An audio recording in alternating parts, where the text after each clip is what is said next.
인생 선배들에 비하면 한참 어린 나이지만 제 또래 친구들에 비하면 저도 고생을 할 만큼 한 것 같아요. 엄마는 제가 어릴 때 교통사고로 돌아가셨어요.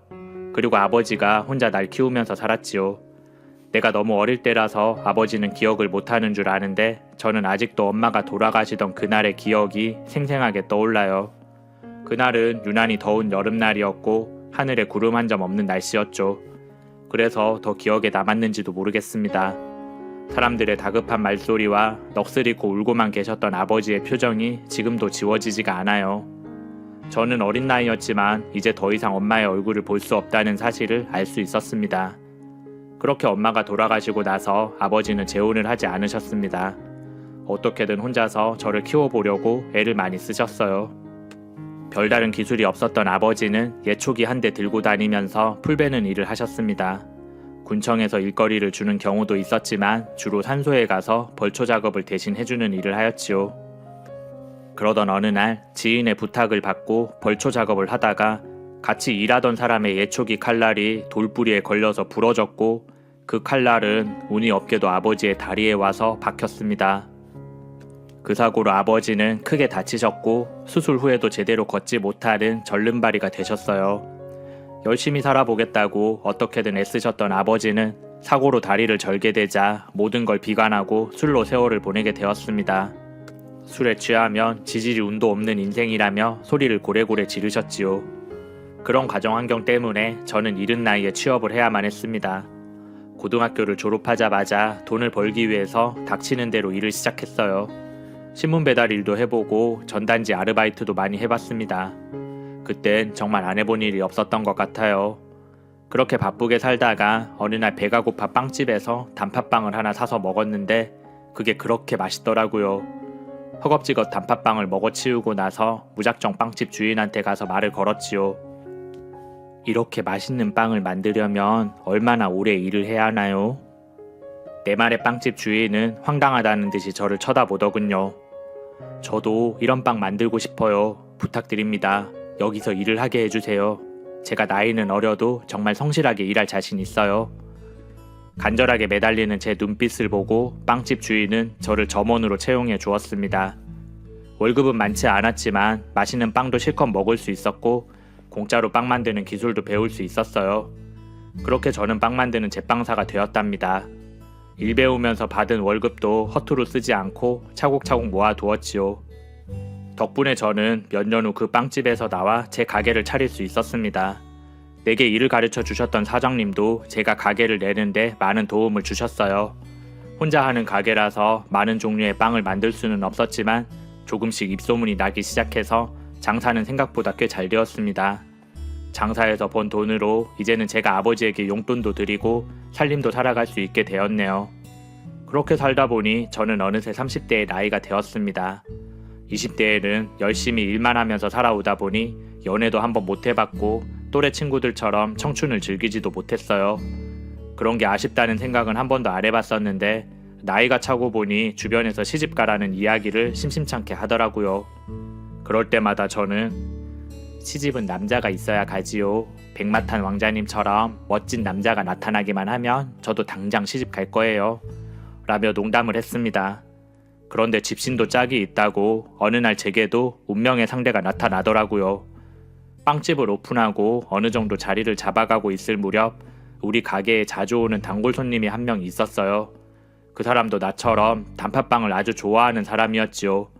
잘생긴 얼굴에 항상 밝게 웃는 표정을 짓고 있어서 누가 봐도 호감을 가질 만한 남자였습니다. 하지만 저는 가게를 운영하는 사람의 입장이었고 손님은 어디까지나 손님으로만 봐야 하기 때문에 크게 관심을 두지는 않았습니다. 자주 오는 사람이다 보니 다른 사람들보다 서비스를 더 챙겨주거나 가벼운 안부를 묻는 정도의 사이였죠. 그런데 어느 날 그 남자가 제게 데이트 신청을 하더라고요. 지금까지 한 번도 그런 내색을 하지 않고 묵묵히 빵만 사가던 사람이었기 때문에 데이트 신청을 받고 저는 깜짝 놀랐습니다. 남몰래 호감을 가지고 있었던 내 마음이 들킨 것만 같았죠. 그 남자의 말에 저는 대답도 제대로 하지 못하고 얼굴이 빨개졌습니다. 그 순간에는 정말 그 남자가 백마탄 왕자같이 느껴졌었네요. 그렇게 우리는 연인 사이가 되었습니다. 장태주라는 이름의 그 남자는 근처에 있는 회사에 다니는 평범한 회사원이었어요. 빵을 좋아하기도 하지만 처음부터 제가 마음에 들어서 빵집에 자주 온 거라고 하더군요. 그동안 나름대로는 마음 표현을 한 거라고 하는데 둔한 제가 그걸 눈치채지 못하고 있었대요. 그래서 큰맘 먹고 데이트 신청을 했다고 하더군요. 정식으로 만나고 보니 그 사람은 생각했던 것보다 더 착하고 성실한 사람이었어요. 내 인생의 첫 남자친구였지만 이 사람이라면 평생을 함께해도 되겠다는 생각이 들더군요. 태주씨도 그렇게 생각을 했는지 어느 날 제게 결혼을 해달라며 프로포즈를 했습니다. 무릎을 꿇고 반지를 건네주는 태주씨의 모습을 보고 저는 하늘을 나는 기분이 들었네요. 그동안 고생만 하면서 살아온 삶이었는데 이런 날이 올 줄은 정말 꿈에도 몰랐습니다. 결혼을 하기로 한 우리는 양가 집안에 인사를 드리러 갔어요. 넉넉하지 못한 우리 집 형편이 조금 마음에 걸렸는데 태주씨는 걱정할 필요 없다고 하더라고요. 우리 아버지한테도 장인 어른이라며 살갑게 대해주었습니다. 그리고 드디어 태주씨네 집에 인사를 드리러 가게 되었지요. 그런데 저는 태주씨의 집을 보고 벌어진 입이 다물어지지 않았습니다. 그냥 평범한 집안인 줄 알았는데 집을 보니 으리으리한 대저택에서 살고 있더군요. 태주씨가 평소에 소탈한 옷차림을 하고 다녀서 그렇게 부자인 줄은 모르고 있었어요. 한 번도 부자인 티를 안 내고 다녀서 저는 그냥 평범한 중산층 가정일 거라고 생각했었네요.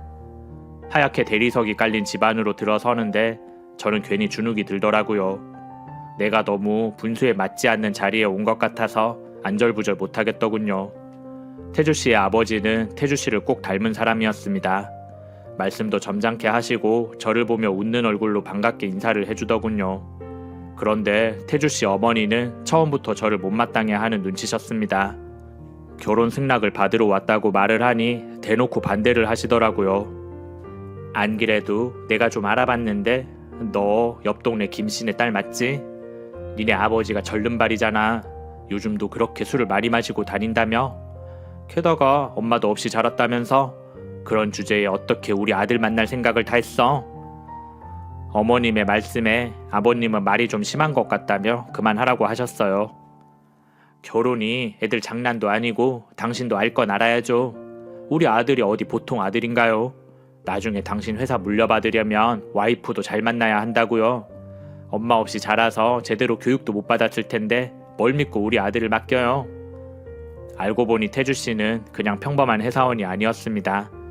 다니고 있는 회사는 태주씨 아버님의 회사였고 그 회사를 나중에 태주씨가 물려받을 예정이었죠. 저는 태주씨에게 왜 진작 그런 이야기를 하지 않았냐고 물어보았지요. 나도 엄마가 저렇게까지 반대하실 줄은 몰랐어. 그냥 둘이 좋으면 그만이라고 생각했는데 엄마 마음은 그게 아니었나 봐. 그래도 걱정하지 마. 내가 엄마 설득해서 우리 결혼 꼭 허락받을 거야. 그래도 아버지는 혜진씨 마음에 들어하는 눈치셨잖아. 아버지랑 둘이 잘 얘기해 볼 테니까 조금만 기다려봐. 태주씨는 그렇게 큰 소리 쳤지만 어머님의 태도는 변할 것 같지 않았습니다. 그리고 며칠 후 어머님이 제게만 따로 연락을 해서 만나자고 하더군요. 그리고 가방에서 하얀 돈 봉투를 꺼내더니 제게 내밀었어요. 이거 받고 우리 아들이랑 당장 헤어져. 가난한 네 처지에는 상상도 못할 금액이다.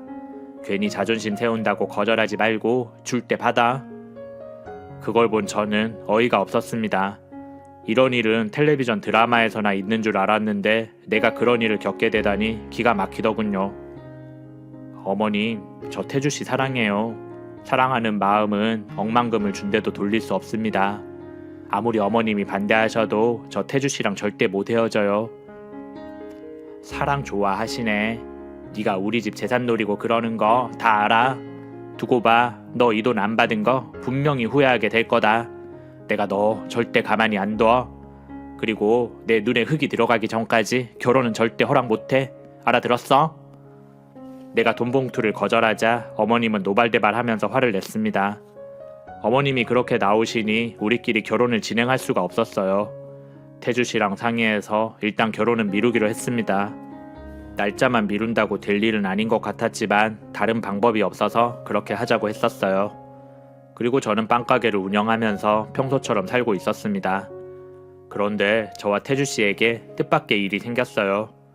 예정된 날이 지났는데도 생리를 하지 않아서 병원에 갔더니 제 뱃속에 아이가 있다고 하더라고요. 설마 했었는데 제가 임신을 한 거였어요.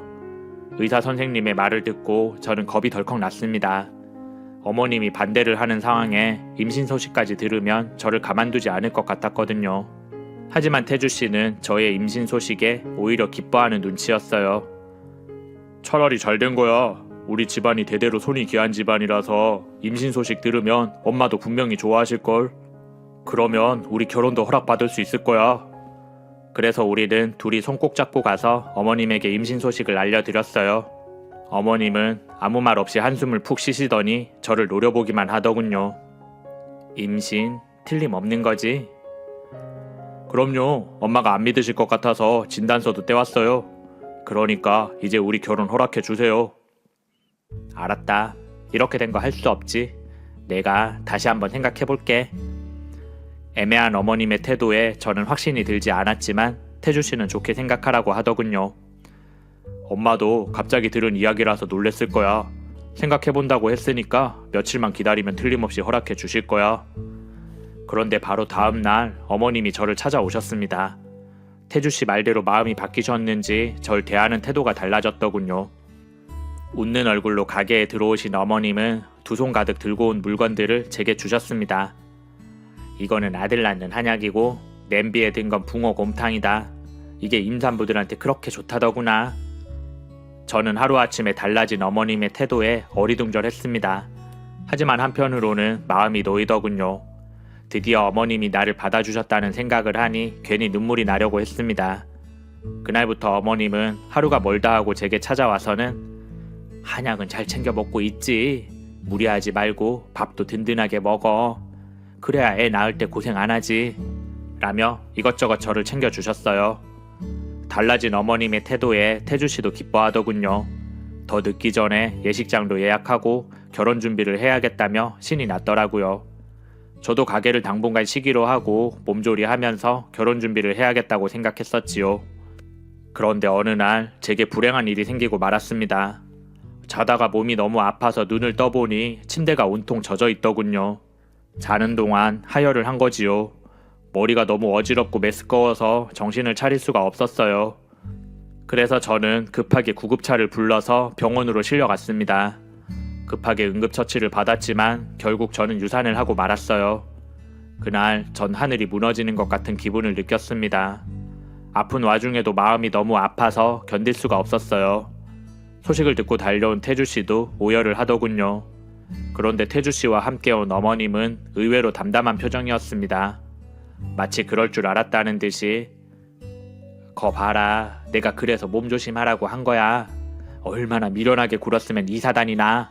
일단 몸조리하고 태어나고 나면 나랑 이야기 좀 하자. 아무래도 니들 결혼은 다시 생각해 봐야겠구나 라고 하시더군요. 그리고 며칠 후 저는 퇴원을 하고 집에 와서 몸져 누워 있었습니다. 제가 유산을 했다는 소식을 듣고 멀리 사는 친구가 병문안을 와주었어요. 그 친구는 어릴 때부터 한 동네에서 자란 친구인데 한의대를 나와서 지금은 서울에 있는 한방병원에서 일을 하고 있는 친구였지요. 친구는 절 보더니 이게 무슨 일이냐며 걱정을 했습니다. 눈물이 글썽글썽한 친구의 얼굴을 보니 저도 눈물이 나려고 하더군요. 멀리까지 와줘서 고마워. 내가 뭐라도 대접해야 되는데 지금 꼴이 이래서 미안하다. 냉장고 안에 과일이 있으니까 그거라도 꺼내 먹어. 내 말에 친구는 환자가 별 걱정을 다 한다며 핀잔을 주더군요. 넌 그냥 가만히 누워있어. 내가 과일도 깎아주고 밥도 먹여주고 갈게. 그렇게 말을 한 친구는 부엌으로 가서 과일을 꺼내왔습니다. 그러다가 내가 먹다가 남긴 한약을 보았고 이게 무슨 약이냐고 묻더군요. 그거 아들 낳는 약이래. 태주씨 어머니가 주셨어. 그런데 이제 그것도 필요 없게 되었네. 내 말에 친구는 한약을 뜯어서 냄새를 맡아보더니 아들 낳는 약이라고? 아무래도 이거 좀 이상한데?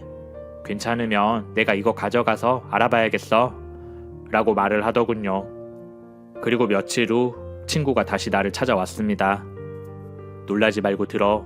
그 한약 성분 분석해봤는데 아들 낳는 약이 아니라 애 떼는 약이었어. 임신한 여자 유산시키는 약이었다고. 그것도 적정량보다 많이 써서 잘못하면 너까지 위험할 뻔했어. 친구의 말에 저는 경악을 했었네요. 밝게 웃으면서 내게 약을 주고 간 어머님의 얼굴이 떠올라서 온몸에 소름이 끼쳤습니다. 저는 그 길로 택시를 타고 태주 씨가 사는 집으로 찾아갔었지요. 마침 온 가족이 집안에 모여 있더라고요.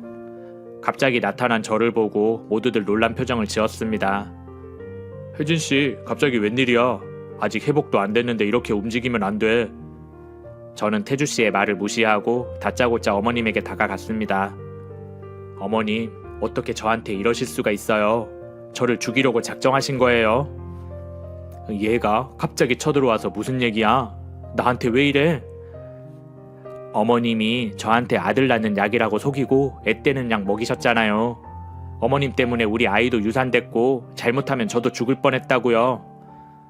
너 지금 무슨 소리 하는 거니? 난 그런 적 없다. 증거 있어? 어머님은 예상대로 발뺌을 하셨어요. 그래서 전 친구가 준 한약 성분 분석표를 어머님 앞에 들이밀었습니다. 증거 여기 있습니다. 제가 다 알아보고 온 거예요. 어머님, 이래도 모른 척 하실 거예요. 그러자 옆에서 듣고 있던 아버님이 지금 이 아이가 하는 말이 진짜야? 당신이 그런 약 사서 먹였어? 라며 화를 내시더군요. 그래요. 내가 그랬어요. 하지만 나도 할 말이 있다고요. 근본도 없는 애가 우리 아들 뺏어가는 꼴을 어떻게 그냥 봐요. 우리 아들은 더 괜찮은 여자 만나서 대접받고 살아야 한다고요. 당신도 그리고 태주 너도 나중에 나한테 고마워할 거야. 어머님의 말에 아버님은 얼굴이 벌개져서 소리를 지르셨습니다. 아무리 그래도 사람이 할 짓이 있고 못할 짓이 있지. 당신 너무한 거 아냐? 당장 무릎 꿇고 사과해. 태주 씨도 엄마가 그렇게 무서운 사람인 줄 몰랐다며 나를 보며 싹싹 빌더군요. 하지만 저는 이미 결심을 했습니다. 태주 씨가 아무리 빌어도 저 결혼 못합니다. 저런 사람이랑 한 집안 식구 되는 거 생각만 해도 끔찍해요. 그리고 어머님, 저도 더 이상 참지 않을 거예요. 나한테 한 짓 전부 고소해버릴 테니까 각오하세요. 그렇게 한바탕 난리를 치고 저는 집으로 돌아왔습니다. 몸이 힘들었는지 저는 며칠을 끙끙 앓았네요. 그리고 얼마 후 아버님이 혼자 제게 찾아오셨습니다. 미안하네. 집사람은 내가 따끔하게 혼내주었어. 그러니까 내 얼굴 봐서라도 그 사람 용서해주면 안 될까? 그러면서 아버님은 내게 거액의 돈을 주셨습니다. 이 돈은 합의금이라고 생각하고 받아도. 그리고 이걸로 우리 집안이랑 있었던 일은 깨끗이 지우고 살아. 태주한테도 잘 말해뒀으니 다시는 얼굴 볼 일 없을 거다. 저는 아버님의 제안을 받아들였고 그 돈을 받는 대신에 고소는 하지 않기로 했습니다. 사업하는 사람이라서 그런지 주변에 소문나는 걸 두려워한 것 같더군요.